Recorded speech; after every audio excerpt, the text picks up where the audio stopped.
La novela se trata de una familia en Chile, partiendo en los años 40, al principio de los 40, de 1940, hasta 1988, durante el plebiscito del sí y el no, ¿ya? Esta familia, principalmente su hijo, pasando por todas las circunstancias que se han dado en el país de desastres naturales, políticos, que los afectan, por supuesto, en su totalidad, y en especial a este personaje que se llama Vicente, que es un chico que nace en el año 1944. La principal característica es que a medida que va creciendo, se va formando en él la idea de llegar a una situación fantástica, pero no tiene la capacidad de llegar ahí, ni la habilidad de llegar ahí.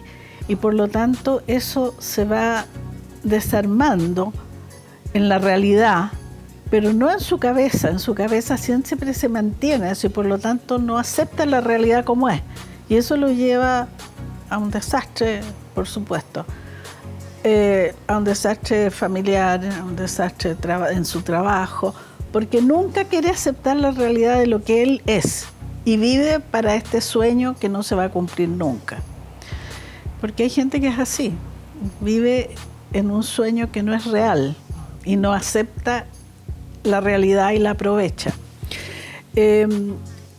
Eso te diría yo, pero además su vida se ve muy afectada por un país que se mueve como loco y entonces hay terremotos y cosas terribles a través de su vida, pero además afectada por la realidad política que en un momento separó terriblemente a las familias en este país.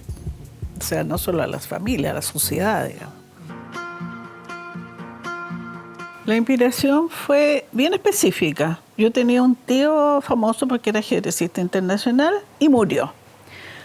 Fui al funeral, por supuesto, había mucha prensa y de pronto un señor se acercó a mi primo y le dijo: yo quisiera decir unas palabras.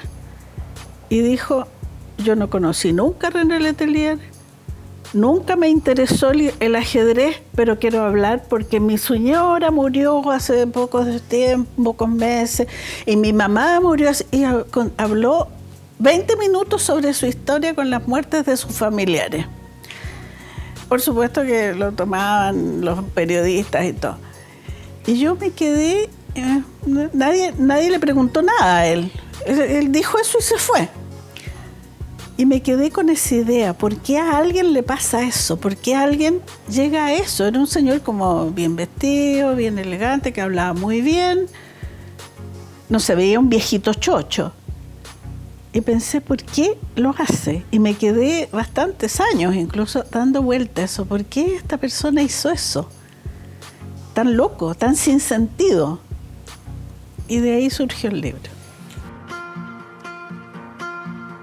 Y el personaje a mí no me gusta. Lo encuentro un personaje muy pusilánime, muy falto de brío y de empeño. Y desgraciadamente nació mi nieto y le pusieron Vicente. Entonces, un personaje que no me gusta quedó con el nombre de mi nieto. Porque no necesariamente uno necesita gustarle los personajes. Lo que sí tiene que hacer es quererlo. Porque tú puedes querer a alguien que no te gusta, que no es perfecto, que tiene defectos que para ti son fuertes, pero puedes quererlo. Eso mismo me pasa con los personajes, ¿te fijas? Es decir, yo puedo querer a este personaje, pero que no me gusta como es. Hay que quererlo, hay que quererlo totalmente. O como actor, por ejemplo. Yo soy actriz también, estudié teatro. Aunque tú encuentres terrible un personaje, tienes que quererlo, si no, no puedes interpretarlo. Los nombres fueron surgiendo porque Amanda era una mujer muy culta, la madre de la familia es una mujer muy culta, muy interesada en la poesía, y por lo tanto cuando nació su hijo le puso Vicente por Vicente Huidobro, porque no quiso ser tan obvia como Pablo, sino que Vicente Huidobro, que ella admiraba mucho.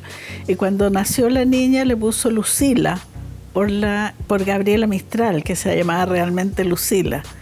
Ese fue los nombres que se les puso a los niños, por lo menos. Los otros nombres surgieron, digamos. Eso posiblemente. Y el padre le puse Filemón porque busqué qué nombres se usaban antiguamente en el sur y lo encontré un nombre tan sonoro, tan fantástico. Eso fue. A ver, está centrado en Corral y Valdivia, porque cuando yo empecé la novela, empecé a pensar el personaje, este personaje extraño que después va a hablar a funerales, y empecé a buscar en qué lugar de Chile creía yo que se podía desarrollar esta novela.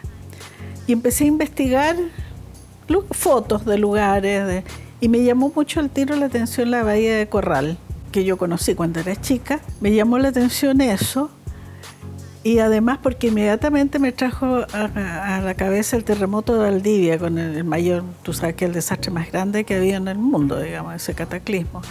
Y lo terrible que fue el maremoto y cómo hacer. Entonces yo pensé que ese era un elemento que podía ser muy rico en la novela, ¿ya? Para marcar más aún al personaje. Por eso lo centré ahí. ¿Tú viviste el terremoto en Chile? Sí, claro. ¿Dónde estabas? ¿Cómo fue la experiencia? Yo estaba en Santiago, en mi casa, porque fue como a una hora del mediodía, de almuerzo. Yo creo que estábamos ya almorzando, no me acuerdo exactamente, pero creo que estábamos ya almorzando. Y lo que recuerdo más nítido, mi padre era un hombre muy tranquilo, él jamás se alteraba con los temblores. Pero mi mamá sí, se volvía loca. Y él habitualmente la sujetaba, la contenía. Y lo que me acuerdo perfectamente que empezó cada vez más fuerte, y yo me asusté cuando vi que mi papá salió corriendo, porque él nunca se alteraba. Después, cuando estaba afuera, me di cuenta que estaba protegiendo a mi mamá que no la atropellara un auto, algo así. Y por lo tanto, al salir corriendo, vi caer tejas y cosas. Fue muy, muy poco, sí, ¿eh? Pero sí, lo impresionante es que yo ese año, en el verano, fui a veranear a la casa de unos tíos en Puerto Montt. Y ellos tienen un fundo ahí cerca de Puerto Montt. Y conversaba yo con mi tía y me decía que ella el terremoto la encontró en el medio del campo y empezó a correr para llegar a la casa y no lograba llegar. Se caía, no lograba llegar. Pero dice, lo más impresionante era ver cómo los cerros se movían, se cambiaban de lugar. No, fue un cataclismo. Cambió Chile, cambió la geografía de Chile. Aparecieron pedazos de tierra, desaparecieron lagos, en fin, fue... Muchas anécdotas que cuento en el libro, por ejemplo, eso de que las señoras tenían que inventar una receta en su casa y mantenerla durante toda la vida para transmitírsela a las hijas. Tiene que ver con una influencia alemana y se mantenía hasta hace pocos años. No sé ahora, pero hasta hace pocos años existía eso, ¿te fijas? La influencia alemana en ese tiempo, cuando yo me acuerdo que iba a ver, había mucha gente en Valdivia que no hablaba castellano, hablaba alemán todavía. Sí se dice que hay alemanes de Alemania y alemanes de Valdivia. Eso, siempre se dice, sí. Te voy a decir lo que me ha dicho alguna gente. Y es que tiene un capítulo, que es el capítulo del golpe, que no está escrito como novela, está escrito como teatro. Porque yo quería hacer un quiebre ahí, total. La novela toda está escrita sin diálogo, solamente contando los hechos. Ese capítulo es con diálogo de los personajes, y de hecho yo lo había escrito más como teatro. En la editorial me lo arreglaron un poquito que no quedara tan teatral, pero para mí fue la forma de quebrar ese momento, porque creo que fue un quiebre terrible para este país. Y es lo que más le ha llamado la atención a la gente que lo ha leído. Es lo primero que me han dicho, oye, tiene un capítulo que está totalmente distinto.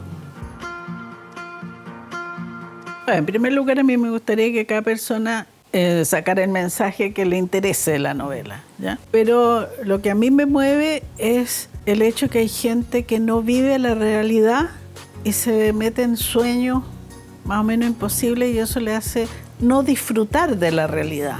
La realidad puede ser muy buena si uno la asume y la acepta y la disfruta. Y no vive pensando en sueños que son... Es muy interesante soñar, pero también es muy interesante tener 2 pies arriba de la tierra.